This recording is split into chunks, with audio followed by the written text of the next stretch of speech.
So as you can see, all the hassle just to get down here.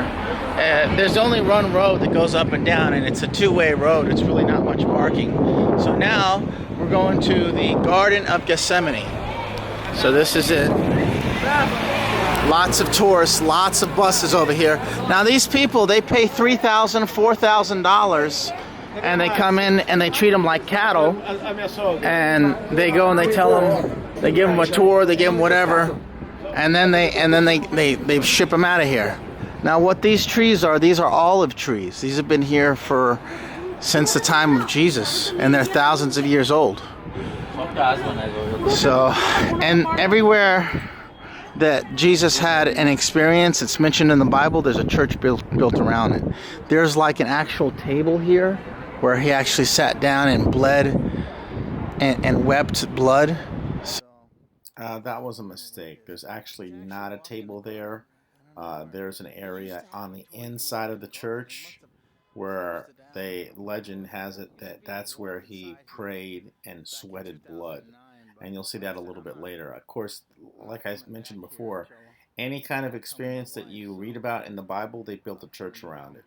So it's really surreal when you go over there and like, man, you read about this and this is in the Bible, and yet you actually see it. It's completely amazing.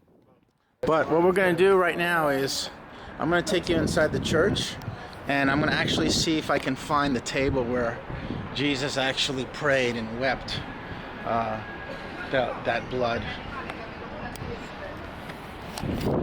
of this magnificent church. You can smell, it smells like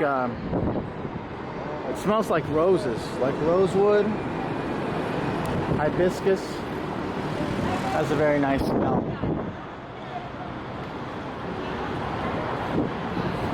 I'm not going to be able to speak inside, but I'm going to point to where the actual altar where he wept.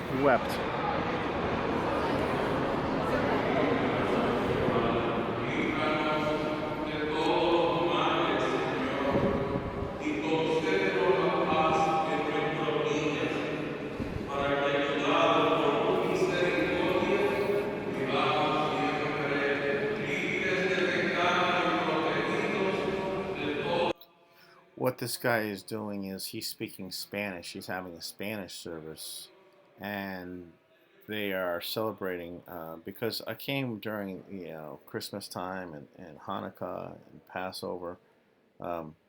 This is the time that I came to visit, and so there's having a lot of religious services there during that time. And where he's standing, right in front of him is actually that stone area where they believe Jesus went and prayed and wept blood. A very holy sight. You'll see it's all in white. They painted it all white, and they built a church around it. Nobody actually really knows where he prayed and wept the blood, but that is the area. Of course, this is also the same area where he was betrayed also as well.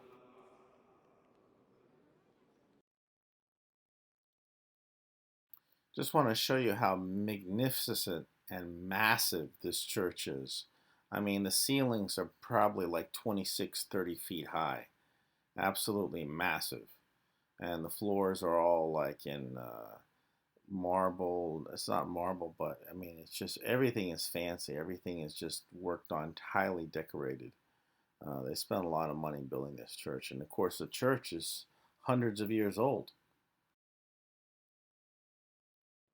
So this area here, I'm going to be leaving, and then you'll see the this is Jerusalem. That's the old city of Jerusalem, because I'm standing on the Mount of Olives. That's where he wept blood, right? So there was a service going on. I couldn't really do much. I had to keep quiet and whisper. But this is the area where he wept blood, and you can see, like I said, huge ceilings. 25, 30 feet high.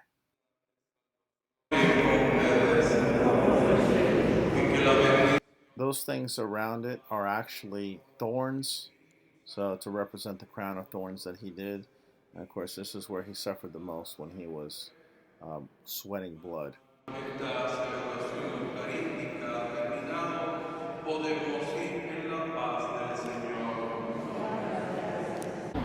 So this is it. This is the nobody actually knows where he prayed, but he prayed in this area. Nobody knows exactly where he actually prayed the blood, where he sweat blood, but it's here somewhere.